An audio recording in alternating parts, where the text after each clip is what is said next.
नमस्ते मित्रों, कैसे हैं आप। इस वीडियो में हम आज प्रॉफिट चेंजिंग रेशियो में ही गुडविल का ट्रीटमेंट देखेंगे कि कैसे एग्जिस्टिंग गुडविल का ट्रीटमेंट होता है और अदर रिजर्व्स एक्यूमुलेटेड प्रॉफिट को हम कैसे ओल्ड पार्टनर में बांटते हैं, ये इस वीडियो में हम देखेंगे और इनकी इंट्रीज भी देखेंगे। जब भी फर्म में आपस में पार्टनर्स के रेशियो अगर चेंजेस होते हैं, रेशियो में अगर चेंज आता है तो गुडविल का भी इफ़ेक्ट पड़ता है उसके ऊपर। मान लो पहले ये 2:1 में था, अब फिर ये इक्वली पार्टनर हो गए, यानी कि 1:1:1। तो इन चेंज के कारण गुडविल पे भी असर पड़ता है, यानी कि गुडविल जो कि गेनर है, गेनर पार्टनर यानी कि जिसने गेन किया है रेशियो में, उसको हम क्या करेंगे, डेबिट, है ना, क्योंकि वो कंपनसेट करेगा किसको, गुडविल को। गुडविल को क्या करेगा, कंपनसेट करेगा। चलिए इसका ट्रीटमेंट करते हैं 1 बाय 1। इसमें जो गेनिंग पार्टनर है, यानी कि जिसने गेन किया है रेशियो में, तो गेनिंग पार्टनर किसको कंपनसेट करेगा, सेक्रीफाइज़र को, जिसने सेक्रीफाइस किया है। तो सेक्रीफाइसिंग पार्टनर को वो पेमेंट करेगा कितना, जितना कि उसने गेन किया है। आ गई बात समझ में। सेक्रीफाइसिंग पार्टनर को ये देगा हमेशा अमाउंट गुडविल का। अब हम अमाउंट ऑफ कंपनसेशन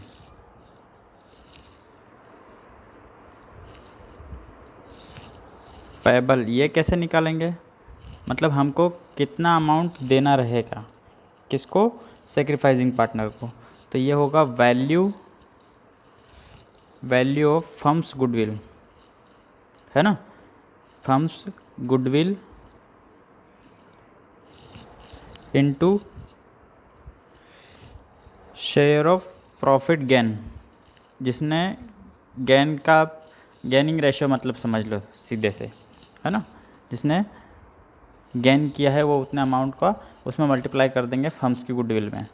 अब हम इसकी अकाउंटिंग एंट्री देखते हैं, मतलब जो पार्टनर गेन कर रहा है तो उसकी कैपिटल क्या कर देंगे, हम डेबिट कर देंगे। तो gaining partners capital account debit to sacrificing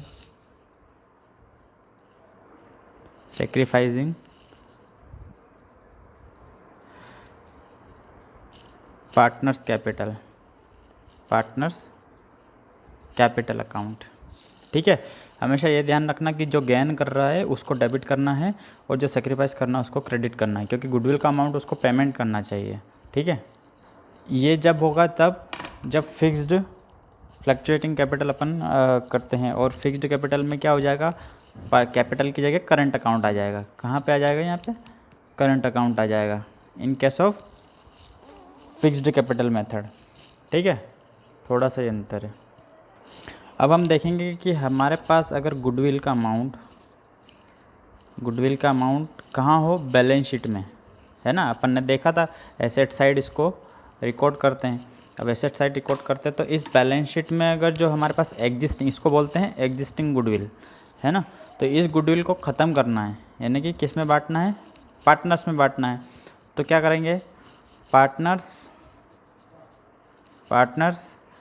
capital account debit to goodwill का हमेशा डेबिट बैलेंस होता है क्योंकि वो हमारी एसेट्स रहती है ना। तो ये इसको ख़त्म करने के लिए हम क्या कर देंगे, इसको क्रेडिट कर देंगे। इसको बोलते हैं अमोर्टाइजेशन ऑफ गुडविल। ठीक है, तो ये पार्टनर्स कैपिटल अकाउंट डेबिट कर देंगे कौन से रेशियो में, ओल्ड रेशियो में। हमेशा ओल्ड रेशियो में इसको बांट देंगे जितने भी पार्टनर हैं उनमें। ठीक, और अगर आपको जानना है कि गुडविल कैसे कैलकुलेट करते हैं, कौन कौन सी इसी मेथड है, तो उसका जो लिंक है नीचे डिस्क्रिप्शन में दिया गया है, वहाँ पे जाके आप अच्छे से देख सकते हैं। अगर हम न्यू गुडविल को क्रिएट करना चाहते हैं तब क्या करेंगे, तब नए रेशियो में पार्टनर्स गुडविल को क्या कर देंगे, डेबिट कर देंगे। तो goodwill account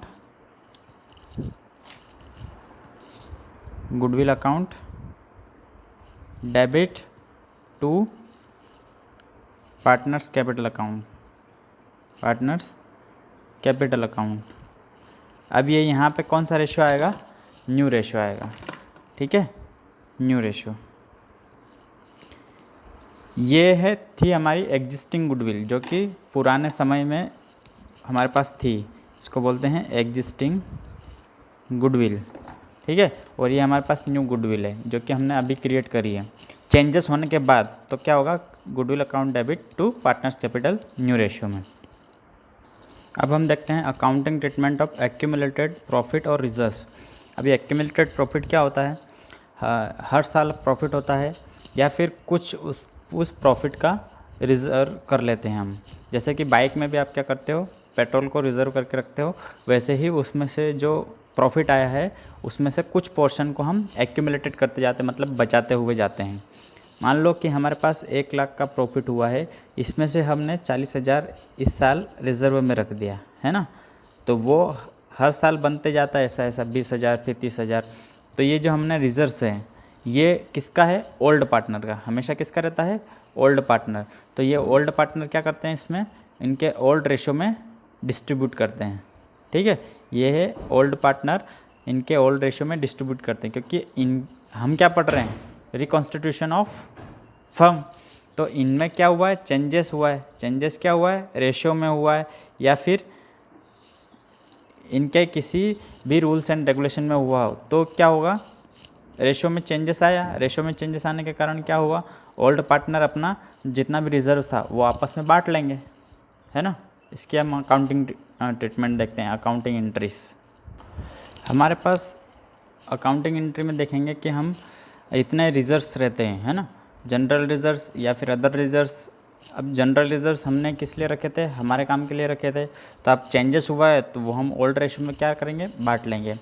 profit and loss का क्रेडिट बैलेंस जो कि हम लाइबिलिटी साइड कैपिटल में ऐड करते हैं, वो वाला हमने क्या रखा था, एक्यूमुलेटेड करके रखा था। तो उसका भी जो क्रेडिट बैलेंस रहता है उसको हम क्या करेंगे, डेबिट करेंगे। फिर वर्कमैन कंपनसेशन रिजर्व, ये क्या होता है, हम वर्कर्स के लिए रखते हैं, उनके फ्यूचर को कंपनसेट करने के लिए, फ्यूचर में कंपनसेट करने के लिए, है ना।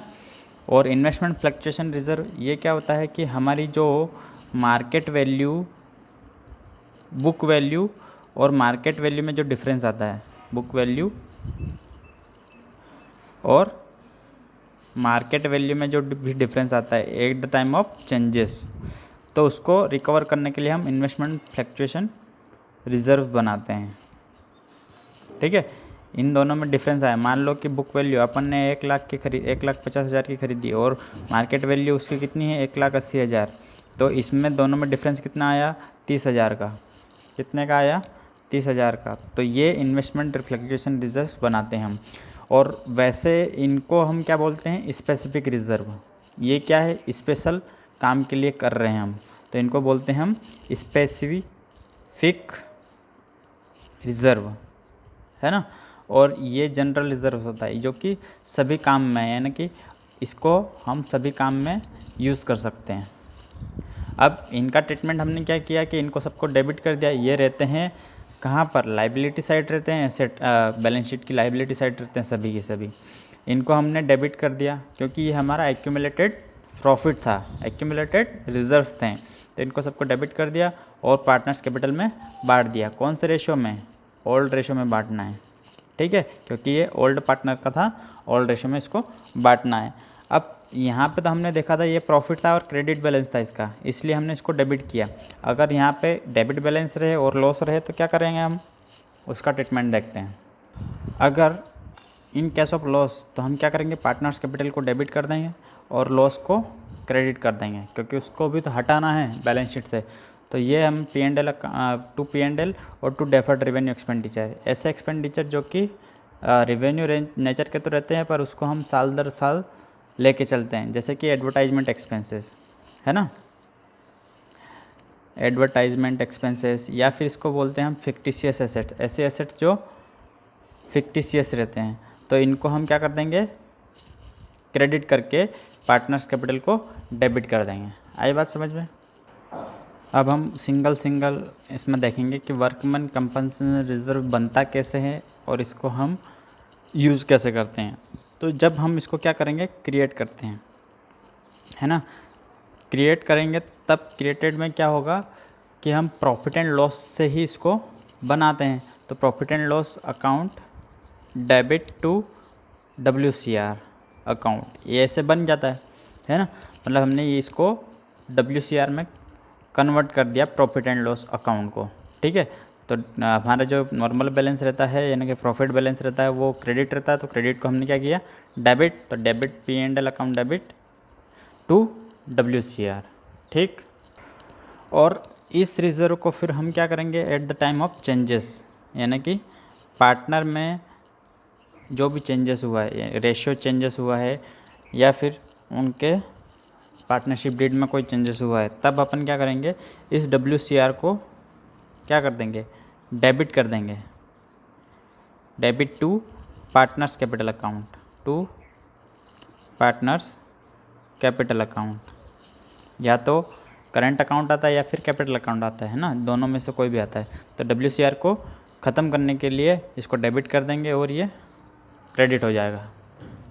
अब हम इसको बनाते क्यों हैं, ये हम बनाते हैं कि जो लाइबिलिटीज़ रहती है किसके, वर्कमैन की, वर्कर्स की, अगर कोई लाइबिलिटी रहती है तो हम इसको क्रिएट करते हैं। अगर कोई लाइबिलिटी ही नहीं अराइज हुई तब उस केस में हम ये करेंगे एंट्री। ठीक है, और जब लाइबिलिटी अराइज होगी यानी कि क्या, व्हेन लाइबिलिटी फॉर WCR। अब WCR के लिए हम क्या करेंगे, लाइबिलिटी अगर आई है तब उस केस में हम क्या कर सकते हैं, इसके भी 3 केस है। अगर हमारे पास मान लो कि हमने जो WCR बनाया है वो कितने का बनाया है, 1 लाख का, कितने का, 1 लाख का बनाया है, और हमारे पास लाइबिलिटी आई यानी कि क्लेम आया उसके ऊपर सिर्फ 80,000 का। ठीक है, 80,000 का क्या आया, क्लेम आया, तब इसकी एंट्री हम क्या करेंगे, इसकी एंट्री हम करेंगे कि WCR account debit, WCR account debit to provision for workman compensation claim, workman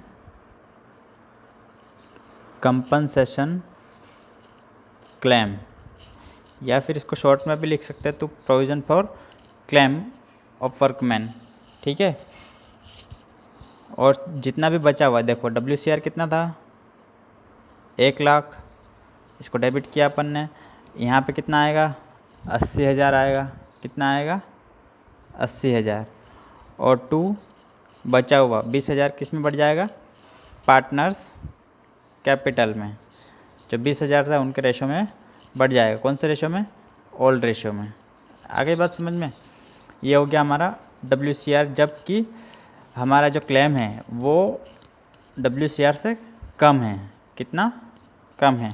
ठीक है, अब सेकंड केस देखते हैं। सेकंड केस, अगर हमारे पास 1 लाख का WCR है, क्या है, वर्कमैन कंपनसेशन रिजर्व, और क्लेम भी कितने का आया है, क्लेम भी 1 लाख का आया है, तब क्या करेंगे, हम पूरा का पूरा उसमें ही ट्रांसफ़र कर देंगे, हमारे पास कोई बचेगा नहीं पार्टनरशिप बांटने के लिए।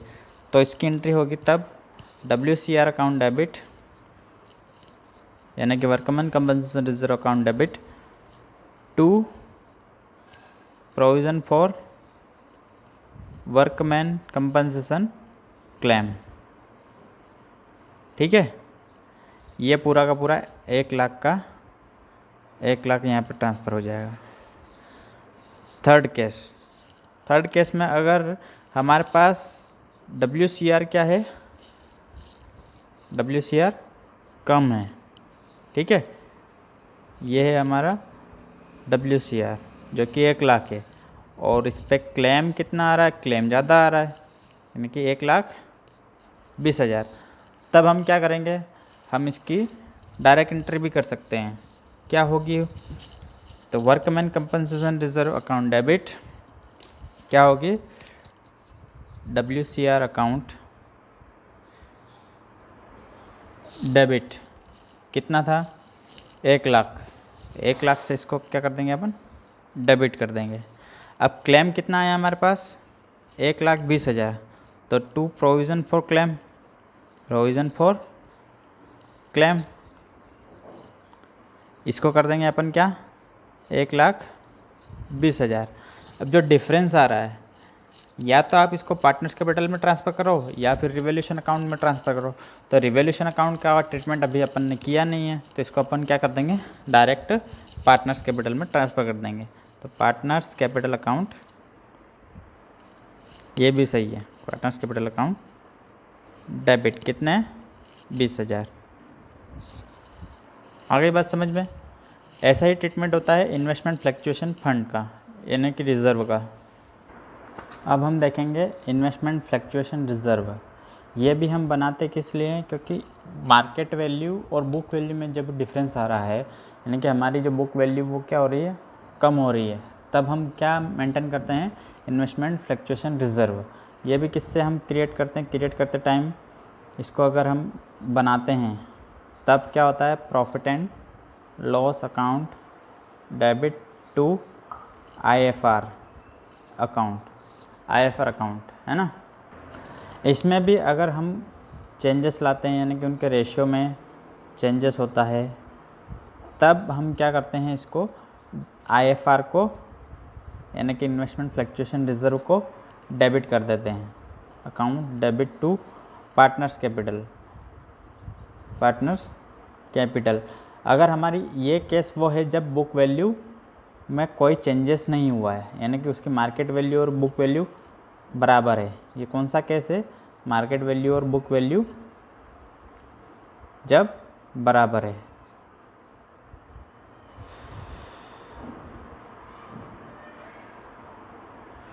वैल्यू। अब इसमें वो केस देखते हैं जहाँ पर इन्वेस्टमेंट में उसकी बुक वैल्यू क्या हो रही है? इसकी बुक वैल्यू क्या हो रही है? डिक्रीज़ हो रही है। अब डिक्रीज़ होने पर भी वैसे 3 केस है, यानी कि फर्स्ट तो जो अपना IFR है, IFR, उस केस में हम क्या करेंगे? इसको, ये IFR हमारा बड़ा है, क्या है? बड़ा है, और जो भी उसकी वैल्यू घटी है वो क्या है? छोटी है। तब अब इसकी एंट्री करेंगे IFR अकाउंट डेबिट, यानी कि investment fluctuation reserve account debit to investment, जितना भी इन्वेस्टमेंट क्या हुआ है? डिक्रीज़ हुआ है ना, टू इन्वेस्टमेंट, ठीक है, अकाउंट। और जो भी बच रहा है, यानी कि मान लो यहाँ पे हमारा जो IFR था वो 1,00,000 था, और इन्वेस्टमेंट में 20,000 की क्या हुई? कटौती हुई, ठीक है, उसकी वैल्यू क्या हो गई? डिक्रीज़ हुई। तो इस जो बचा हुआ अमाउंट, रिमेनिंग अमाउंट हम क्या कर देंगे?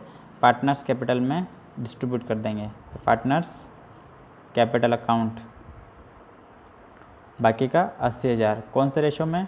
ओल्ड रेशियो में, ठीक है। जितने भी पार्टनर हैं उनको ओल्ड रेशियो में इसको बांट देंगे। ये केस वो था जब IFR क्या है? Less than the decreasing value of investment, ठीक। अब हम देखेंगे कि IFR equal to decreasing value of investment, यानी कि उसकी बुक वैल्यू में जितना भी चेंजेस आया वो किसके बराबर है? IFR के। तब अपन क्या करेंगे? IFR account debit, IFR account debit to investment,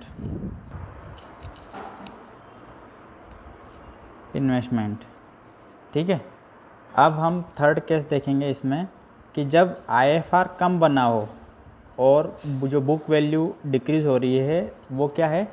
ज़्यादा है, यानी कि इधर जिस तरफ मुंह खुला रहता है वो क्या रहती है? हमेशा ज़्यादा रहती है। तब उस केस में हम क्या करेंगे? इसकी वैसे ही एंट्री करेंगे जैसे कि हमने वर्कमैन कंपनसेशन रिजर्व में की थी। तो IFR account debit, IFR account debit, IFR account debit partners capital account debit, partners capital account debit to investment, to investment. इसको भी एग्जांपल से देखते हैं हम कि IFR अपना कितना था 1 लाख, ठीक है, और ये इन्वेस्टमेंट में डिक्रीजिंग वैल्यू कितनी हुई थी 1,20,000, ठीक है, 1,20,000, ये क्या था अपना 1 लाख, तो ये ज़्यादा हुआ तो इसको अपन क्या करेंगे 1,20,000 से क्रेडिट कर देंगे और पार्टनर्स कैपिटल में उसको डेबिट कर देंगे जितना भी डिफरेंस है। तो ये कौन से रेशो में, ऑल रेशो में ही बटेगा। यहाँ पार्टनर्स मतलब कि ऑल पार्टनर जितने भी फर्म में हैं उन सभी में बटेगा ये, ठीक है। चलिए इस वीडियो में इतना ही। नेक्स्ट वीडियो में हम रिवैल्यूएशन अकाउंट का देखेंगे जिसमें revaluation of assets and reassessment of liability, ठीक है। यहाँ तक अगर समझ में आया है तो आप लाइक कीजिए, सब्सक्राइब कीजिए और शेयर कीजिए, और वीडियो पॉज करके आप देख सकते हो, लिख सकते हैं इसको। Thank you so much. Stay home, stay safe.